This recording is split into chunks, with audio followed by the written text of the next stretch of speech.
Okay, we just pulled up to Black Rock here. I'm going to be meeting my good friend Bryan. Him and his wife have started a brand new nonprofit called the Agape Initiative. So we're going to learn more about the Agape Initiative.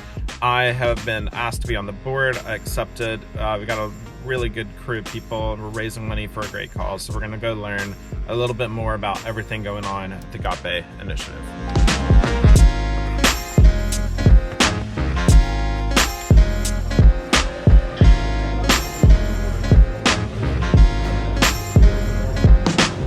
Hey, what's up, guys? All right, we're here at Black Rock Coffee Shop. We have been drinking hot coffee indoors, actually. Came outside because it's pretty loud in there. But here with my good friend Bryan, and we've been talking about his nonprofit. He's the president of the Agape Initiative. I'm on the board, super excited to be a part of it.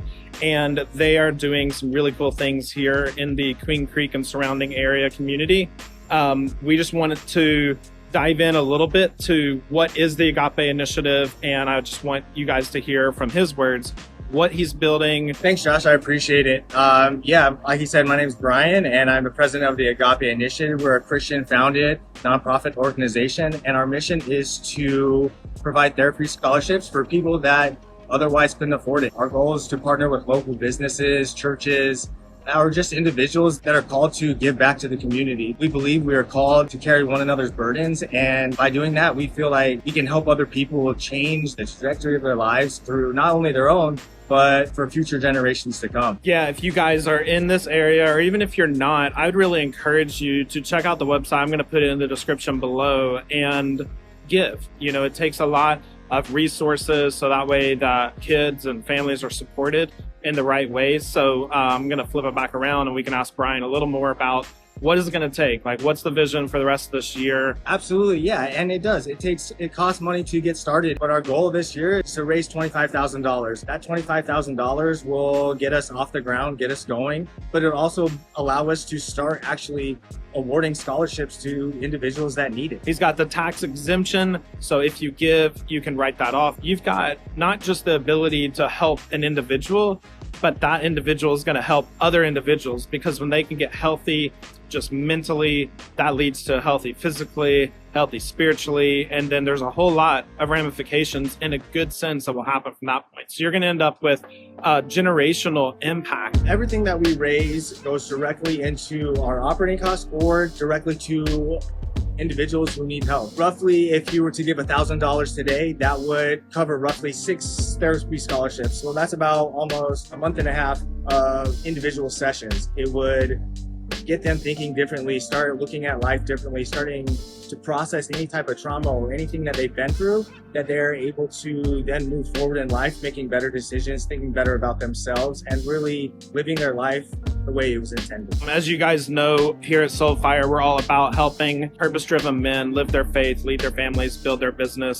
One of the cool things about Bryan and I when we first got connected is we related to each other on a faith perspective. He's been super active, him and his wife, in their church, serving their community. You guys were hosting life groups and all kinds of stuff and doing softball events, just inviting people in and really just living their faith out loud. And I just encourage all of you guys to do that. I would say the one thing that I would tell all the men out there is that you're not alone. You don't have to do this alone. There are other like-minded men out there that are looking for that same connection that you are. I would encourage you to be vulnerable, to put yourself out there, because if nothing changes, right? You get continuously stuck in this loop. And there are other men like Josh and I volunteered for baseball, and he happened to be the head coach, and now we formed this beautiful relationship, and now we're doing bigger and better things to go out there and help other people. And I believe that's what we're called to do, is to help other people as Jesus. Community is so important. You know, like he said, like, you're not alone. You might feel it sometimes as men. I think we all go through that loneliness factor, or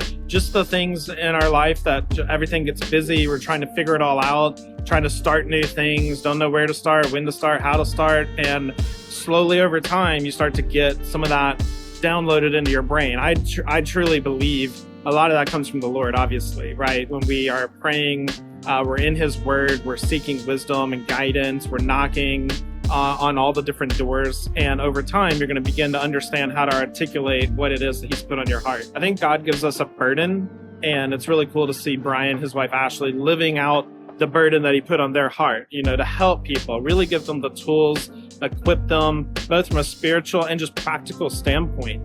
Mental health is huge in our culture today. I'm a big believer in understanding that a lot of that comes from the fact there's sin in our world, right? We've got things that have destroyed our relationship with the Lord. And the only way you're going to get that back is first and foremost learning what it means to love God, love others.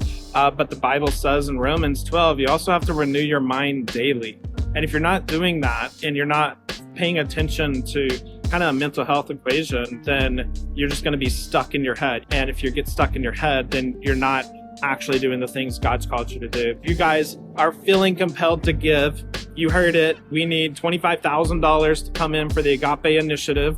It's here in Queen Creek. It's serving the local community and a little bit beyond. But I would just encourage you that this is one of those investments you're going to make that doesn't just help one person, but it has a ripple effect through an entire community for generations to come. Appreciate it, taking the time and sharing our mission and sharing our goals. And if anything, I would love to meet you. I'd love to talk more and discuss what we're doing and, form a great relationship. All right, guys. So you heard that from Bryan. Again, super cool conversation. Just spending some time with him, talking about the Lord, talking about this new nonprofit. Really what I do is I take a perspective of business. Everything in this nonprofit space to me is all about marketing. How do you market? How do you present yourself?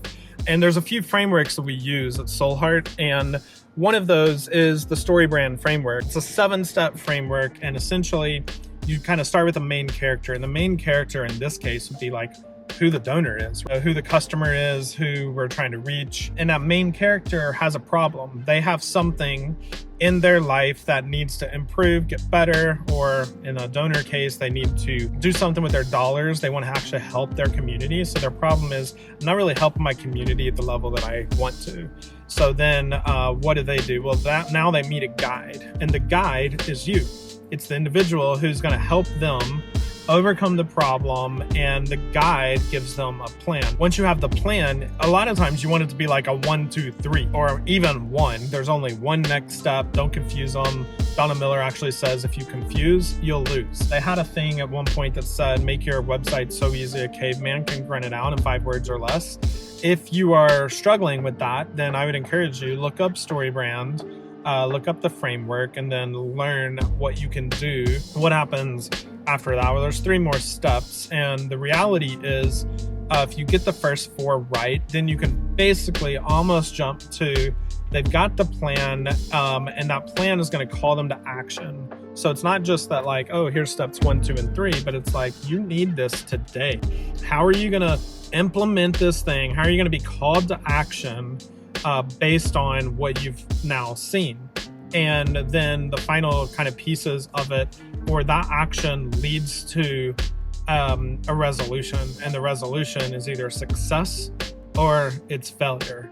And you have to show both sides of that. You have to show people the failure they're going to experience if they don't actually follow through with the plan and the course of action, and then the success that they can likely get if they do. That is a huge key for anything in any level of life and business. If you don't understand the ramifications, like sin is a great problem. Even as believers, if you don't understand the ramification of sin, for many years I didn't, right?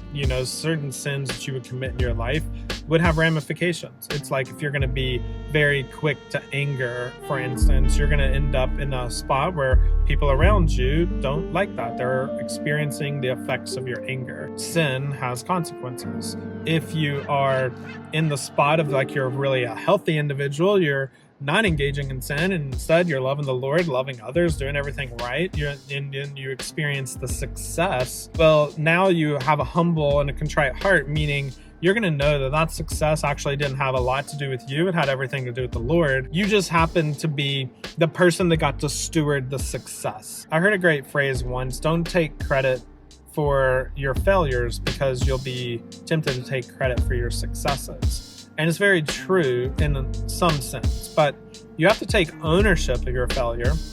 You just don't have to stay down when you fall.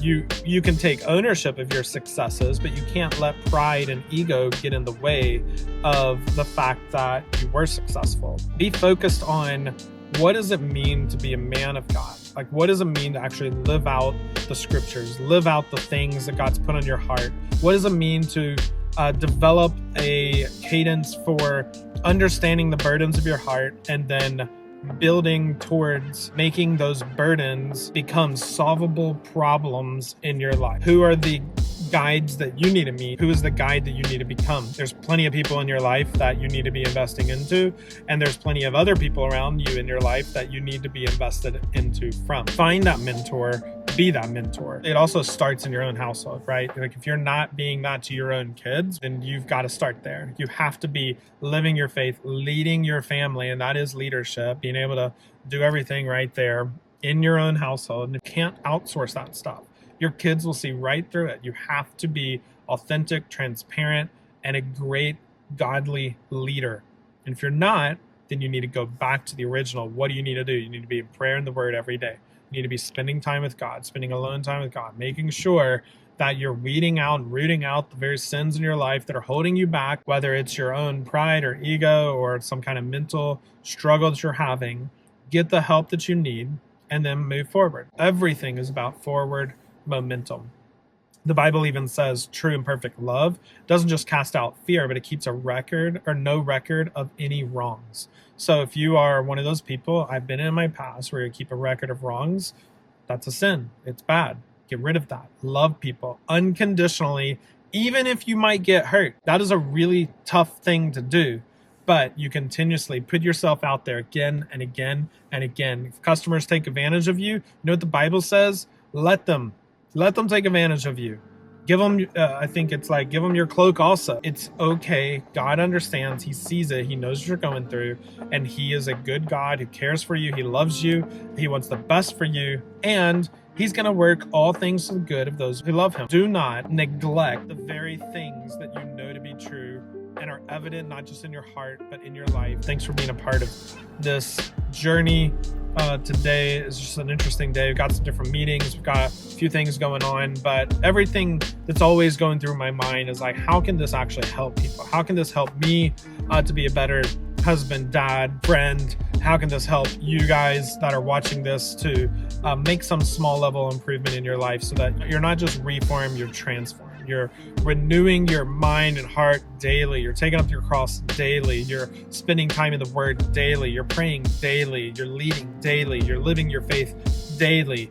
Daily walk with the Lord is the very thing that will solve so many problems in our world. And we need more men, godly men, rising up to serve the Lord and do just that.